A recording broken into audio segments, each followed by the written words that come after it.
నమస్తే everyone, my name is MVN Kashyap. ఒక మనిషిలో మార్పు తేవాలి అంటే ఏం చేయాలి, ఏ టెక్నిక్స్ ఉపయోగించాలి అనే దాని మీద నేను ట్రైనింగ్స్ ఇస్తుంటాను. నార్మల్గా హౌ ఆర్ యూ అంటే నార్మల్గా జనరల్గా జనాలు చెప్పే సమాధానం ఏంటి? Well, fine, thank you, how are you, లేదా good, thank you, how are you, అంతేగా. నార్మల్గా జనరల్గా జనాలు చెప్పే సమాధానం ఇదేగా. కానీ ఒక వ్యక్తి చెప్పిన సమాధానం నన్ను, నాతో పాటు కొన్ని లక్షల మందిని ఇన్ఫ్లుయెన్స్ చేసింది. ఎన్నో లక్షల మంది జీవితాలని అతను చెప్పిన సమాధానం మార్చింది. ఒక మనిషిని ఇన్ఫ్లుయెన్స్ చేయాలన్నా, నలుగురిని అట్రాక్ట్ చేసేటట్లు ఉండాలన్నా, మాట్లాడాలన్నా మనలో ఒక క్వాలిటీ ఉండాలి. ఈ క్వాలిటీయే ఆ అబ్బాయి చెప్పిన సమాధానంలో నలుగురికి ఉపయోగపడేటట్టు ఉంది. వీళ్ళ ఆ క్వాలిటీ ఏంటి, ఈ అబ్బాయి ఎవరు, అసలు ఏంటి ఇన్సిడెంట్ అనేదే ఈ వీడియో. ఇది దగ్గర ఒక 6-7 సంవత్సరాల క్రితం నేను బెంగళూరులో కరుణాశ్రయ అనే ఒక ప్లేస్ ఉంది. ఆ ప్లేస్లో క్యాన్సర్తో బాగా ముదిరిపోయి బాధపడుతూ ఉండేవాళ్ళు అక్కడికి వెళ్తారు. వాళ్ళకి free medicine, free food, free bed, వాళ్ళు అక్కడ ట్రీట్మెంట్ చేయించుకున్నంత కాలం అన్నీ ఫ్రీయే. సో మేము సంవత్సరానికి ఒకసారి ఒక 15-20 మంది గ్రూప్గా తయారయ్యి స్పెషల్ పర్మిషన్స్ తీసుకొని వాళ్ళని కలవటానికి వెళ్ళేవాళ్ళం. ఒక గంటన్నర ఏవో ఎంటర్టైన్మెంట్ ప్రోగ్రామ్స్ చేసేవాళ్ళం. పాటలు పాడటం, డ్యాన్స్ వేయటం, జోకులు చెప్పటం, స్కిట్స్ వేయటం, ఇట్లాంటివన్నీ. సంవత్సరానికి ఒకసారి వాళ్ళు మాకు పర్మిషన్ ఇచ్చేవాళ్ళు. అయితే ఒక 6-7 సంవత్సరాల క్రితం మేము పోయినప్పుడు నా ఫ్రెండ్ ఒక అమ్మాయి ఒక వార్డులోకి వెళ్ళింది, నార్మల్గా అందరితో మాట్లాడదామని. ఆ వార్డ్ బెడ్ మీద ఈ వ్యక్తి, అబ్బాయి కూర్చొని ఉన్నాడు. మేము వెళ్ళంగానే అతను మమ్మల్ని సేమ్ క్వశ్చన్ అడిగాడు, హౌ ఆర్ యూ. మేము నార్మల్గా సేమ్ అందరు చెప్పినట్టే సమాధానం చెప్పాం, ఫైన్, థ్యాంక్ యూ. ఆయన్ని కూడా అడిగాం, హౌ ఆర్ యూ అని. ఆ అబ్బాయికి థ్రోట్ క్యాన్సర్ ఉంది. ఈ థ్రోట్ క్యాన్సర్ వల్ల ఈ చర్మం అంతా తినేసిందండి క్యాన్సర్. సో ప్రాబబ్లీ దానివల్లనో మరి ఎందుకో తెలియదు, కానీ ఆయన మాటలో స్పష్టత లేదు. మేము హౌ ఆర్ యూ అని అడిగినప్పుడు ఆయన చెప్పిన సమాధానం మాత్రం అత్యద్భుతం. ఆయన ఇలా పిడికిలి బిగించి థంబ్ ఓపెన్ చేసి he said, I'm fantastic, I'm absolutely top of the world. ఆ అబ్బాయి చెప్పిన exact sentence, I'm fantastic, I'm absolutely top of the world. మాకు చాలా డిఫరెంట్గా అనిపించింది. నార్మల్గా అందరూ ఫైన్, థ్యాంక్ యూ అంటారు, కానీ ఈయన చాలా డిఫరెంట్గా అంటున్నాడు. Absolutely top of the world అంటున్నాడు, కానీ క్యాన్సర్తో బాధపడుతున్నాడు. ఇతని దగ్గర ఏదో స్టోరీ దొరుకుతుంది అని మేము అనుకున్నాం. పీకే సినిమాలో కనుక అనుష్క అమీర్ ఖాన్ వెనకాల తిరుగుతుంది కదా, స్టోరీ ఉందని. సో మేము వెళ్ళాం. ఇంతలోకి మా ప్రోగ్రామ్ టైం అయింది, ఎంటర్టైన్మెంట్ ప్రోగ్రామ్. గంటన్నర ఆ ప్రోగ్రామ్ ఏదో చేసాం. మళ్ళీ వెనక్కి వచ్చాం, వార్డ్ బాయ్ని పిలిచి ఆ అబ్బాయిని ఒకసారి పిలవండి, 5 నిమిషాల కంటే ఎక్కువ మాట్లాడడం, ఎవరిని డిస్టర్బ్ చేయం, ఒక్క 5 నిమిషాలు ఆ అబ్బాయితో మాట్లాడి మేము వెళ్ళిపోతామన్నాం. అంటే వార్డ్ బాయ్ ఏమన్నాడంటే, సారీ సార్, ఒక అర్ధగంట క్రితం ఆ అబ్బాయి చనిపోయాడు. మేము షాక్ అయ్యాం. చనిపోవటం ఏంటి? గంటన్నర క్రితం మేము మాట్లాడాము, ఎలా ఉన్నామంటే ఫెంటాస్టిక్ అన్నాడు, absolutely top of the world అన్నాడు, చనిపోవటం ఏంటి? అయితే వార్డ్ బాయ్ అన్నాడు, సార్ ఇక్కడికి ఎవరు వచ్చినా మ్యాక్సిమం 10-12, మ్యాక్సిమం 2 వారాల కంటే ఎక్కువ బతకరు. ఎందుకంటే ఇక్కడికి రావటమే వాళ్ళు బాగా డీప్గా దెబ్బతిన్న బాడీతో వస్తారు. వాళ్ళ దగ్గర డబ్బులంతా అయిపోయి, తినడానికి తిండి లేక, మందులు కొనుక్కోవడానికి డబ్బులు లేక మా దగ్గరికి వస్తే మేము ఉన్నంతకాలం ఫ్రీ ట్రీట్మెంట్ ఇస్తాం. మేము శనివారం పూట జాబ్ అయిపోయిన తర్వాత ఆదివారం సెలవు, ఇంటికి పోయి మళ్ళీ సోమవారం వస్తే శనివారం ఉన్న పేషెంట్లలో చాలామంది చనిపోయి ఉంటారు, కొత్త ఫేసులు కనిపిస్తుంటాయి మాకు. కానీ సార్, ఈ అబ్బాయి మాత్రం దగ్గర ఒక 10-12 రోజులు ఈ హాస్పిటల్లో ఉన్నాడు.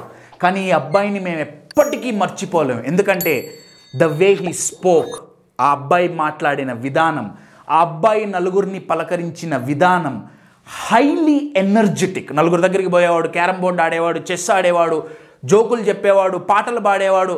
ఎవడన్నా ఖాళీగా డల్గా ఉంటే ఈ అబ్బాయి పోయి వాళ్ళని ఇన్ఫ్లుయెన్స్ చేసేవాడు. సార్, ఈ అబ్బాయిని మేము ఎప్పటికీ మర్చిపోలేం, మేము ఉన్నంతకాలం అబ్బాయిని మేము గుర్తుపెట్టుకుంటాం అని వాళ్ళు చెప్పారు. ఈ క్వాలిటీ ఏదైతే ఉందో ఈ అబ్బాయిలో, ఆ క్వాలిటీ మనలో గనక ఉంటే మనం ఎంతమందినైనా ఇన్ఫ్లుయెన్స్ చేయొచ్చండి. ఆ క్వాలిటీ పేరే ఎంథూజియాజం. ఎంథూజియాజం అంటే తెలుగులో ఉత్సాహం. ఈ మధ్య చాలామందిలో అసలు ఉత్సాహమే లేదు. ఎట్లున్నావు? ఏదో ఉన్నాం, నడుస్తుంది. జీవితం ఎందుకు ఉరకదండి, ఎప్పుడు నడుస్తూనే ఉంటుంది. వాళ్ళని ఎప్పుడు అడగండి, ఏడుస్తూనే ఉంటారు. హౌ ఆర్ యూ అంటే ఫైన్లు కడతాం, ఫైన్. ఐఎమ్ ఫెంటాస్టిక్ అని మనం ఎందుకు సమాధానం చెప్పాం? My dear friends, enthusiasm is like a human magnet. Magnet కనుక ఆయన్ని ఎట్లయితే ఆకర్షిస్తుందో, గుంజుకుంటుందో, ఏ మనిషిలో అయితే ఉత్సాహం ఉంటుందో వాడు నలుగురిని ఆకర్షించగలుగుతాడు. మీరు అడగచ్చు, కశ్యప్ ప్రతి నిమిషం ప్రతిసారి ఉత్సాహంగా ఎట్లుండగలుగుతాం, జీవితంలో కష్టాలు ఉండవా, ప్రాబ్లంలు ఉండవా? డెఫినెట్లీ ప్రాబ్లమ్స్ వచ్చినప్పుడు, కష్టం వచ్చినప్పుడు మన ఎంథూజియాజం లెవెల్స్ పడిపోతాయి, నేను కాదనట్లా.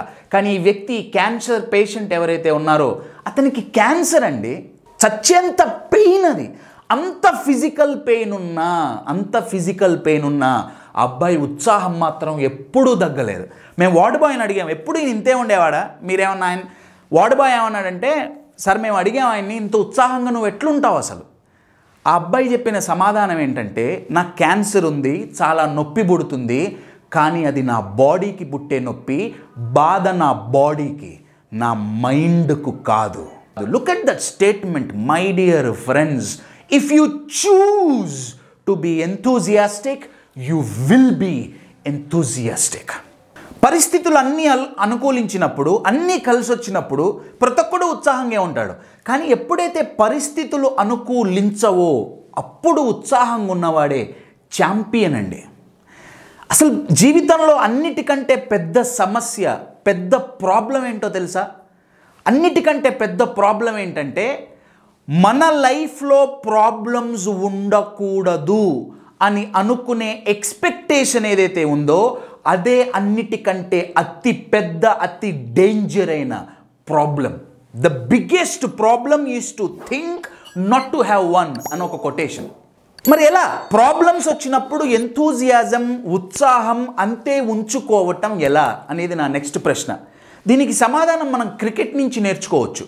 క్రికెట్లో బాల్ చాలా స్పీడ్గా వస్తుంది, స్పీడ్గా వస్తే బ్యాట్స్మెన్కి దెబ్బలు తగులుతాయి. వామ్మో దెబ్బలు తగులుతాయని వాళ్ళు క్రికెట్ ఆట మానేస్తారా? మానేరు. హెల్మెట్ పెట్టుకుంటారు, గ్లౌస్ పెట్టుకుంటారు, లెగ్ ప్యాడ్స్ పెట్టుకుంటారు, రిబ్ గార్డ్ పెట్టుకుంటారు.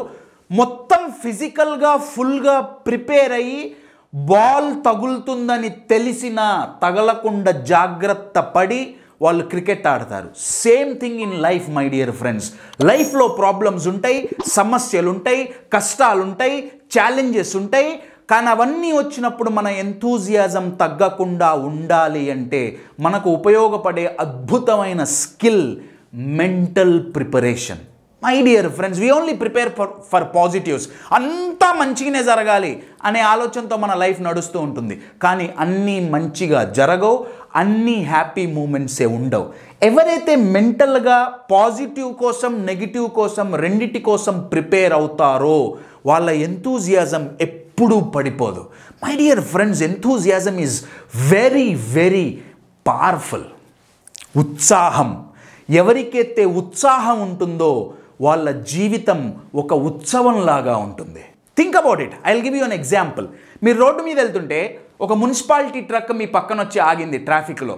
ఆ చెత్తంతా తీసుకుపోయే ట్రక్స్ ఉంటాయి కదా, కంపు కొడుతుంటాయి. వాటి పక్కనే మీరు ట్రావెల్ చేయడానికి ఇష్టపడతారా? దాని నుంచి చాలా చెడు వాసన వస్తుంటుంది. ఇష్టపడతారా? Definitely no. దాన్ని ఓవర్టేక్ చేస్తాం, లేకపోతే దాన్ని ముందు పోనీరా బాబు, దాని తర్వాత మనం పోదాం అనుకుంటాం. కానీ మీ పక్కన అదే ట్రాఫిక్లో ఒక ట్రక్ నిండా సువాసనలు వెదజల్లుతున్న ఒక పూలతో ఒక ట్రక్ గనక ఉంటే మీరు దాని నుంచి దూరంగా వెళ్దాం అనుకుంటారా? దానితోనే ఉండాలనుకుంటారా? మై డియర్ ఫ్రెండ్స్, ఈ రెండు ట్రక్కులు, రెండు మనస్థితులు. ఎవరికైతే ఎంథూజియాజం ఉంటుందో వాళ్ళు పూల ట్రక్ లాంటి వాళ్ళు. వాళ్ళతో నలుగురు ఎప్పుడు ఉండాలనుకుంటారు, టైం స్పెండ్ చెయ్యాలనుకుంటారు. కానీ ఎవరైతే ఎప్పుడు ఏడుస్తూ, ఎప్పుడు ప్రాబ్లమ్స్తో నా బతుకంతా ఎప్పుడింతే, నాకు ఏం కలిసి రాదు, ఏం చేసినా ఇంతే, ఎవరైతే కంప్లైంట్ చేస్తారో వాళ్ళతో నలుగురు ఉండటానికి ఇష్టపడరు, వాళ్ళు నలుగురిని ఇన్ఫ్లుయెన్స్ చేయలేరు. In short my dear friends, ఉత్సాహం అనేది ఒక human magnet. Start developing that magnet.